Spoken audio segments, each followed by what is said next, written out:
دیکھیے وسوسوں کی دو قسمیں ہیں. ایک تو وسوسے کی قسم یہ ہوتی ہے کہ جو حقیقت میں وسوسہ نہیں ہوتا, بس وہ وہم ہوتا ہے آپ کو اور آپ خامخواہ میں اس میں پریشان ہونا شروع کر دیتے ہیں. وہ وسوسہ باقاعدہ ایمان کی علامت ہے, جو وہمی لوگ جس میں بعض دفعہ مبتلا ہو جاتے ہیں. آپ کو ایک وسوسہ ہو گیا کہ میرا پتہ نہیں وضو ہے یا نہیں ہے. یہ وسوسے لوگوں کو آج کل ہونے لگے ہیں. وضو کرنے کے بعد ان کو شک ہوتا ہے کہ پتہ نہیں وضو ہے یا نہیں ہے, کہیں ایسا تو نہیں وہ جگہ خوش رہ گئی ہو, کہیں ایسا تو نہیں ناک میں پانی ڈالنا بھول گیا ہوں, اور وہ کپڑے دھوتے ہیں تو رگڑتے رہتے ہیں بیٹھ کے کہ پتہ نہیں پاک ہوا ہے کہ نہیں ہوا. تو یہ تو وہم کی بیماری ہے, اور اس کا علاج بھی ہے. اس کا علاج یہ ہے کہ رسول اللہ صلی اللہ علیہ وسلم نے ارشاد فرمایا کہ جب تم میں سے کوئی شخص وضو کرے اور اسے خیال پیدا ہو کہ اس کی ریح خارج ہوئی ہے یا نہیں ہوئی ہے, تو وہ مسجد سے نہ نکلے جب تک آواز نہ سن لے یا اس کو بدبو محسوس نہ ہو, یعنی جب تک اس کو 100% یقین نہ ہو جائے. تو آپ صلی اللہ علیہ وسلم نے ایسے وسوسوں پر عمل کی اجازت ہمیں نہیں دی ہے, اور ہمیں حکم دیا ہے کہ آپ نے جب کوئی کام کر لیا تو آپ کرنے کے بعد بھول جائیں اس کو. فقہاء نے اس حدیث کی تشریح میں بیان کیا ہے کہ اگر آپ نے وضو کیا, اب آپ کو شک ہے کہ پتہ نہیں میرا وضو قائم ہے یا ٹوٹ گیا ہے, تو جب تک آپ کو وضو کے ٹوٹنے کا یقین نہ ہو, اور یقین اتنا ہو کہ آپ قسم اٹھا کے کہہ سکیں کہ میرا وضو ٹوٹ گیا ہے, اس وقت تک آپ کا وضو شریعت میں باقی سمجھا جائے گا. اب بھی اگر کسی کو خیال پیدا ہوتا ہے کہ بھائی نہیں ہو سکتا ہے ٹوٹ گیا ہو, تو اس کا مطلب ہے وہ شریعت پہ زیادتی کر رہا ہے. جب اللہ اس کی نماز قبول کرنے کے لیے تیار ہیں اور اللہ اس کو اجازت دے رہے ہیں کہ بھائی ہم نے اپنے حبیب صلی اللہ علیہ وسلم کی زبان سے کہلوا دیا کہ تمہارا وضو باقی ہے, تو اب ہمیں نہیں ہونی چاہیے کہ حقیقت میں باقی ہے یا نہیں. ہمیں تو اپنی نماز اللہ کے ہاں قبول کروانی ہے. تو جب اللہ اس نماز کو نماز مان رہے ہیں تو اس میں ہمیں پھر وہم کی اجازت نہیں ہے. اسی طرح جب آپ کے کپڑے ناپاک ہو گئے, آپ نے اندازے سے اس جگہ کو دھو لیا, ظاہر اس میں 100% یقین نہیں ہو سکتا کہ جسم میں ناپاکی یا کپڑوں میں ناپاکی کہاں لگی ہے, 100% نہیں ہوتا, اندازہ ہوتا ہے کہ یہاں لگی ہوئی ہے. تو آپ اندازے سے اس جگہ کو دھو لیں اور اس کے بعد بھول جائیں.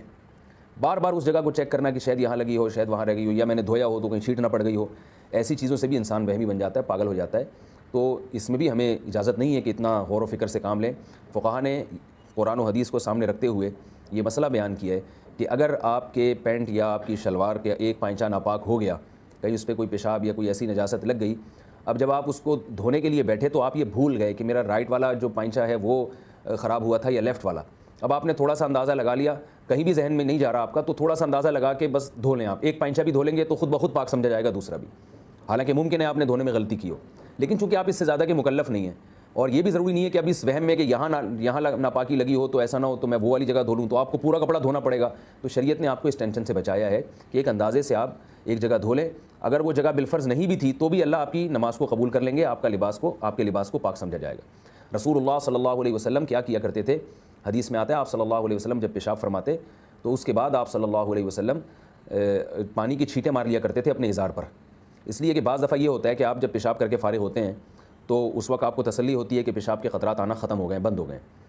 پھر آپ جب نماز پڑھتے ہیں تو پھر شیطان آ کے وسوسے ڈالتا ہے دماغ میں کہ پیشاب کا قطرہ نکل رہا ہے, حالانکہ یقین نہیں ہوتا, لیکن اس وہم کی وجہ سے آپ کی نماز خراب ہوتی ہے, آپ کا دل نہیں لگتا نماز میں.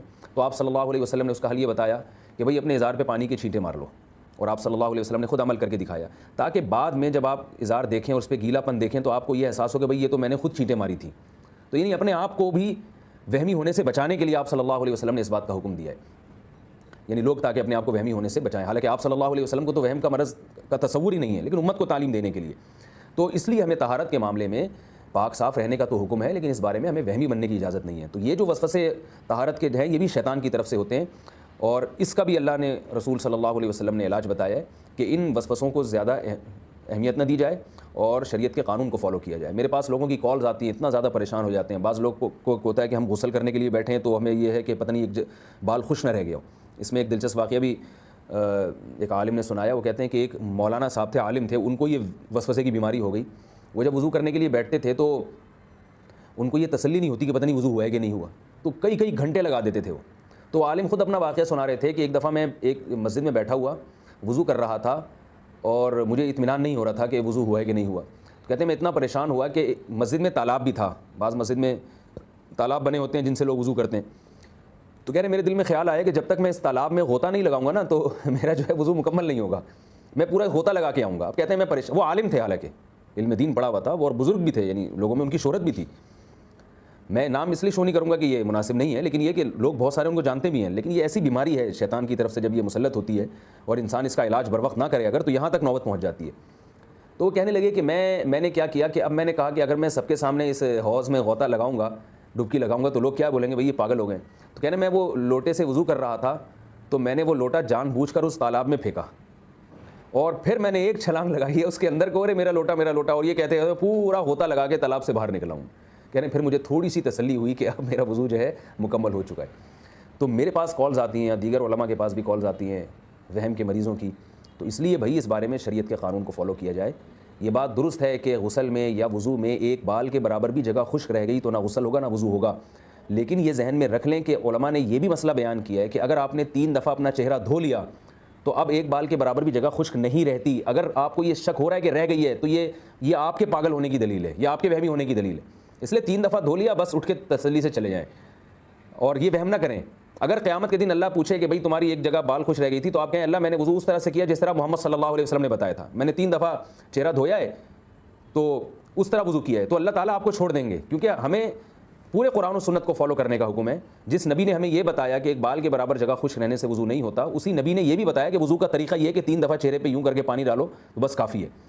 امام زین العابدین جو حضرت علی رضی اللہ تعالیٰ عنہ کے پوتے تھے, بہت بڑے بزرگ تھے, حضرت حسین رضی اللہ تعالیٰ عنہ کے بیٹے, ان کا کتابوں میں واقعہ لکھا ہے کہ انہوں نے جب احادیث سنی کہ پیشاب کی چھینٹوں سے جو نہیں بچتا اس پہ عذاب قبر ہوگا, یہ بالکل صحیح حدیث ہے. رسول اللہ صلی اللہ علیہ وسلم نے فرمایا استنزہوا من البول فإن عامۃ عذاب القبر منہ, فرمایا پیشاب سے احتیاط کرو اس لیے کہ اکثر عذاب قبر پیشاب سے احتیاط نہ کرنے کی وجہ سے ہوتا ہے. یعنی جو لوگ پیشاب کی چھینٹوں سے اور پیشاب کی ناپاکی سے بچنے کا اہتمام نہیں کرتے ان کو عذاب قبر ہوتا ہے. تو جب انہوں نے یہ حدیث سنی حضرت زین العابدین نے, تو یہ اتنے زیادہ پریشان ہو گئے کہ یہ اپنے ساتھ ایک شیشے کا بوتل رکھا کرتے تھے کہ جہاں بھی پیشاب کرنا ہوتا تو اس شیشے کی بوتل میں پیشاب کرتے تاکہ چھینٹ نہ پڑے, کیونکہ زمین پہ یا فلش پہ کہیں بھی پیشاب کریں گے تو تھوڑی بہت چھینٹیں پڑنے کا خطرہ ہوتا ہے بہرحال. تو حضرت زین العابدین کیا کرتے تھے, وہ شیشے کی بوتل رکھتے تھے اور اس میں پیشاب کیا کرتے تھے. کچھ دنوں کے بعد پھر خود ہی عمل چھوڑ دیا.